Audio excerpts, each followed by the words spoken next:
Hello, hello! Julie here with Dharma Talk Tuesday. We are live for my favorite time of the week, Dharma Talk Tuesday, 6 o'clock Pacific every week.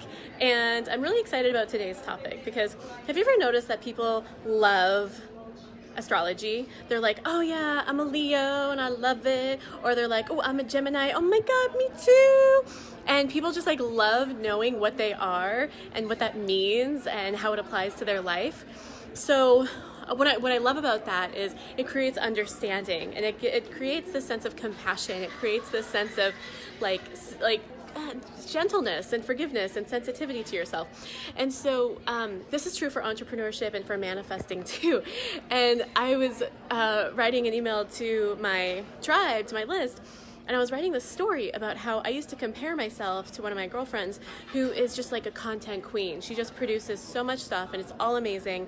And we actually have and had and have the same level of businesses and, you know, similar type of business. And just we're very similar in a lot of ways. But I compared myself to her and I made myself wrong, and I would beat myself up and feel shame and feel bad because she had this like amazing level of content that was going out there, and she was just a content producing queen. Do you ever do that? Like hearts and likes if you know what I'm talking about. If you ever compare yourself to someone and you're like, why don't I have what they have? Or why can't I do what they do? Or why don't I have what they have yet?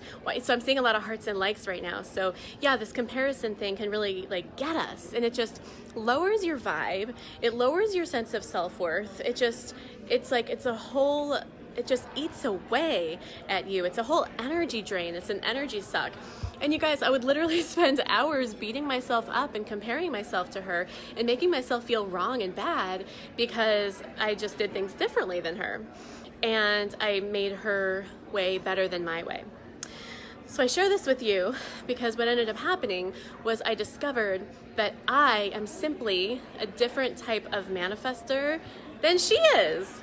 So it's not like better or worse, it's just different. And when I learned what my manifesting style is, and I started to leverage the strengths of that and then like hire out the weaknesses, so to speak, not only did my business grow, but it was like the sense of peace overcame me, the sense of like, oh, I'm okay, a sense of worthiness, it literally raised my entire vibration. And of course, when your vibration raises, your level of prosperity raises, like your level of worthiness raises, and your relationships change, and all of it just shifts. And so I want to share with you the 4 types of manifestors today, and I want you to like listen and identify yourself in one of the 4 types. And maybe you even know someone who is another one of the types. And when it comes to manifesting, it is a little bit more subtle than like other types of personality assessments because manifesting is an energy thing. So if you have questions about it, just type them in the chat box as I'm going through, and I would love to answer your questions and offer you support as you're kind of figuring out which are you. So I'm just going to jump right in. Sound good? Okay, and I have my notes here because I want to make sure I don't miss anything. So I want to talk about the first type of manifestor. The first type of manifestor is called the connector. The first type of manifestor is called the connector. And this is the type of person that creates results. So manifesting is about, let's define manifesting, right? It's about turning nothing into something. It's called, like Myron Golden, one of my favorite like podcasters and leaders, he talks about reaching into the invisible and bringing it into the visible. It's like literally you're reaching into the ethers, into the esoteric, through the veil, and it's like you're pulling it into the real, into the physical, into the material. And that's what manifesting is, whether it's money or a relationship or whatever you want. And so a connector manifests results through relationships. So a connector manifests results through relationships.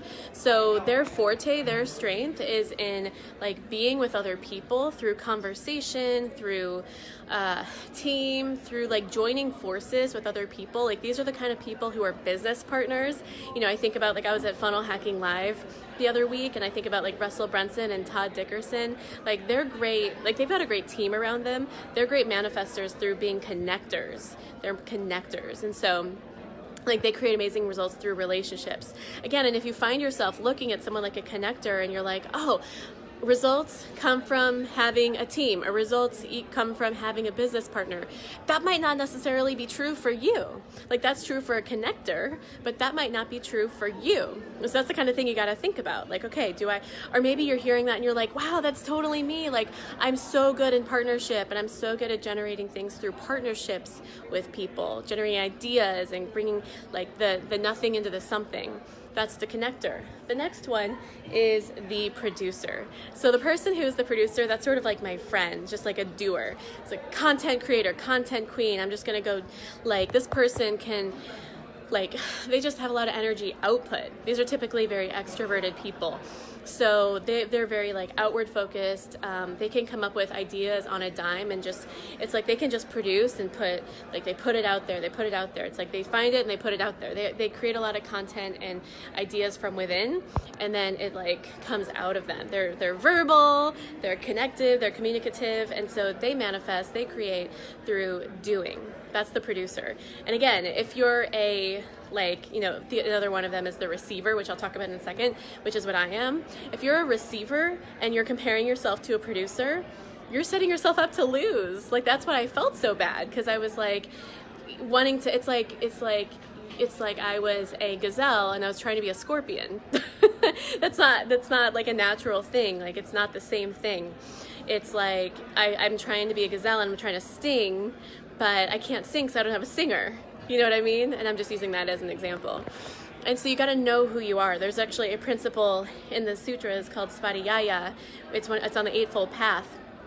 And when you know who you are, there's a wisdom in that, and there's a power in that. It's part of the path to enlightenment.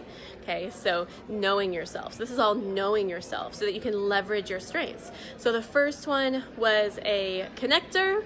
The second one is a producer. So hopefully you're seeing yourself in this, okay? Jenny says, I'm a Scorpio. I must be channeling you right now. Okay, so the second one is a producer. The third one is a receiver, like I said. So I'm a receiver. And a receiver is someone who, we don't always... so I'm not always producing content. I'm not always like inspired from within of like producing out ideas. But if I receive an idea, it's like, for example, when I received my Black Friday idea, like Got Into Your Business, that I put out as a $77 offer that was available for 72 hours. It's actually a $3,000 offer, but I made a crazy good deal for Black Friday. That idea came through me. It literally came through me. And it was like, I gotta act on this now. This is happening now, just in time for Black Friday. And so it came through me, I received it, and then it was like, and I was able to create it. I literally put the funnel together in 6 hours, put it out there, did the email sequence in another couple hours, and that it was a $77 product that made me $4,000 in 3 days.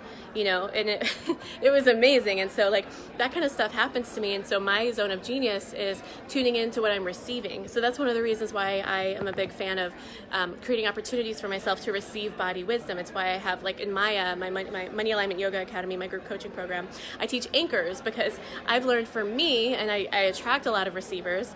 For me, when I create a context where I'm able to receive downloads and receive body wisdom, I'm able to get the ideas that I need, because I'm not a producer. I'm not someone who can just like pick it up and run with it, pick it up and run with it. I like really need to create a context and a space to receive it, and then I can produce. I need to receive it, and then I can produce. So hearts and likes if you can relate to that. Maybe that might feel like a big relief to some of you.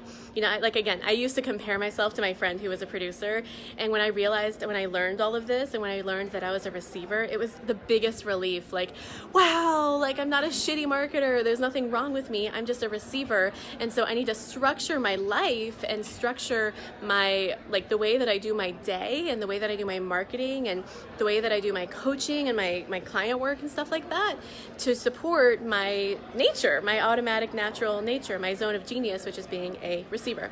The final and the fourth type of manifestor is curator.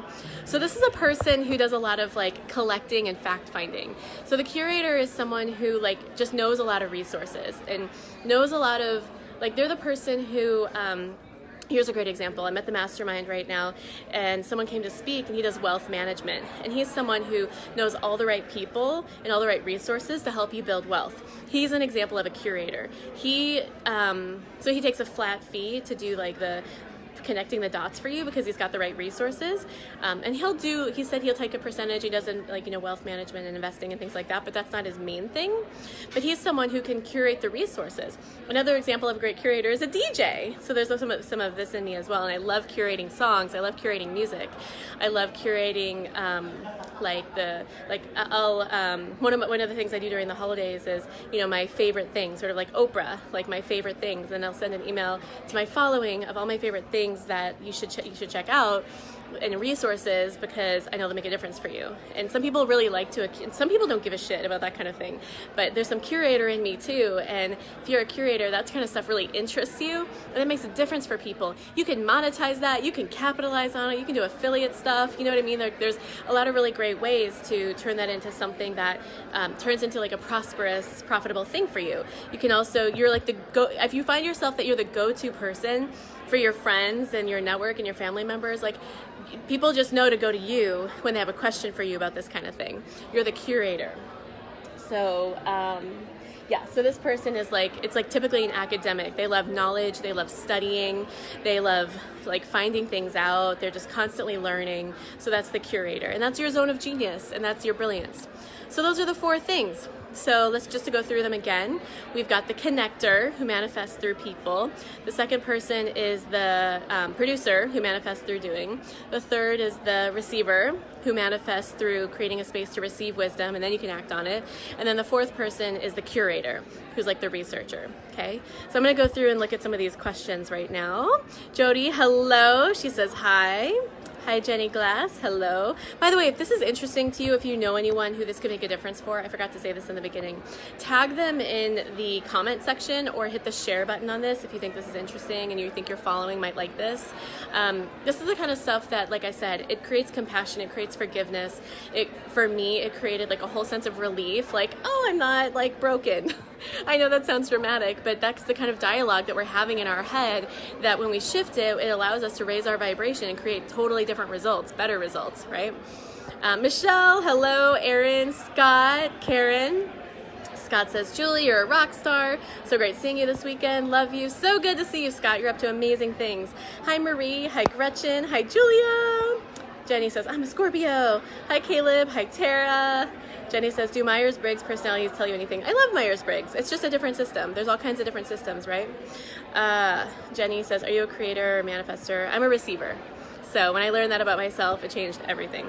So that's it. The only other thing I want to say to you right now is that if you're in a place where you're I don't love the results that I'm getting in my life, or I love the results I'm getting, but I'm fucking burnt out, and I want to see if it's possible to create results that don't get me so burnt out. If you're a receiver and you're I just don't know how to create an opportunity to receive the body wisdom, if you're like me in that way, then you probably resonate with me and you probably resonate with what I'm saying. I want to teach you exactly what I did to create what I'm creating, which is last year, $500,000 in revenue, headed towards 7 figures this year, doing what I love, teaching yoga. I create retreats where I create shamanic experiences, no drugs, all music and movement and yoga, and people create incredible results. One of my clients just magnetically enrolled someone from her tango class into coaching with her. These are the kinds of things that happen to my clients. They see people on the plane, they become a client. It's the most amazing life to go through, and it's you can't help but be this powerful, magnetic, enrolling person. That's what happens to my clients.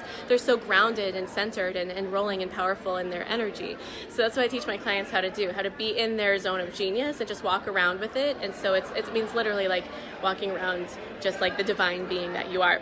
So if you want to learn how to do that, I'm going to put a link below. My elite coach, Amber, is taking calls this week, and she's amazing. She's such an incredible human, and she's going to show you how to do it for free, no cost. So I'm going to put that link here. She's got a few times open this week, and I recommend that you book soon because she is very limited in her schedule. She's got a lot going on, but she told me she would love to support you and love to help you.